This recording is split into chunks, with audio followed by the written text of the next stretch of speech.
Shalom, selamat siang Bapak Ibu Saudara yang dikasihi Tuhan Yesus Kristus. Selamat kita berjumpa dalam kasih, sukacita, dan berkat Tuhan. Dalam Galatia pasal yang kelima, ayat 19-21 tertulis, perbuatan daging telah nyata, yaitu percabulan, kecemaran, hawa nafsu, penyembahan berhala, sihir, perseteruan, perselisihan, iri hati, amarah, kepentingan diri sendiri, percideraan, roh pemecah, kedengkian, kemabukan, pesta pora, dan sebagainya. Terhadap semuanya itu kuperingatkan kamu, seperti yang telah kubuat dahulu, bahwa barang siapa melakukan hal-hal yang demikian, ia tidak akan mendapat bagian dalam kerajaan Allah. Saudara yang dikasihi Tuhan, seorang jutawan di era 1800-an bernama Joseph Richardson hidup di sebuah bangunan yang dibangunnya dengan tujuan menghalangi sebuah apartemen.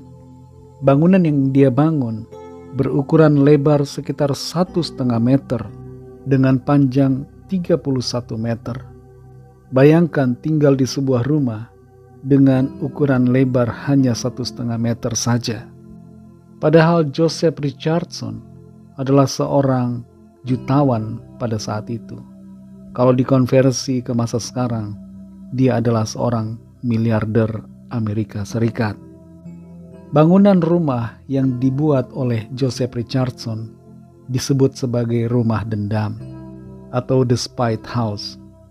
Joseph Richardson tinggal di situ sampai akhir hidupnya.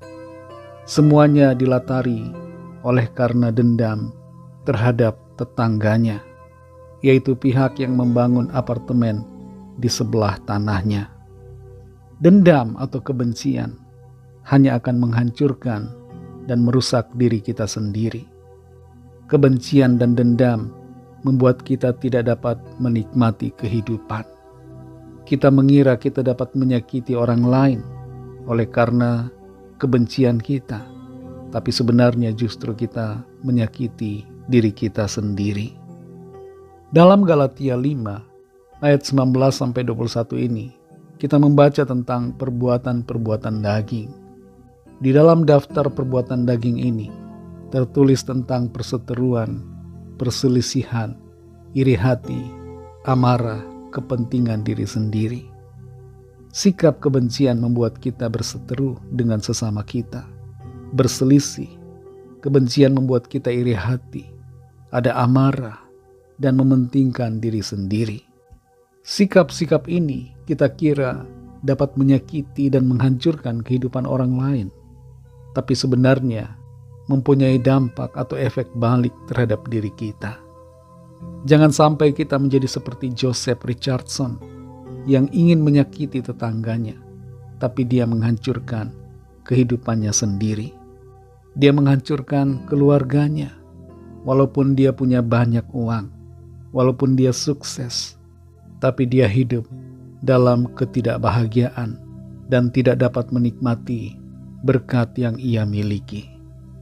Mari saudara yang dikasihi Tuhan, jadilah pribadi-pribadi yang hidup dalam kasih, bebas dari kebencian, bebas dari dendam, agar kehidupan kita senantiasa penuh dengan sukacita, penuh dengan kebahagiaan di dalam Tuhan yang mengasihi dan yang memberkati kita.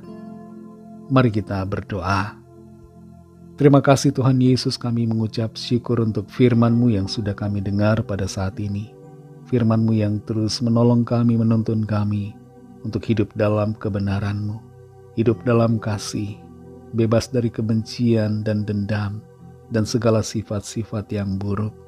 Terima kasih untuk firman-Mu yang menuntun kami untuk melangkah dalam kebenaran-Mu, untuk hidup dalam sukacita dan kemenangan. Terima kasih Tuhan, dalam nama Tuhan Yesus Kristus, nama yang menyelamatkan, nama Tuhan kami sudah berdoa dan mengucap syukur. Haleluya, amin. Puji Tuhan, saudara yang dikasihi Tuhan, selamat melanjutkan aktivitas saudara. Tuhan Yesus memberkati dan sampai jumpa dalam renungan yang berikutnya. Haleluya.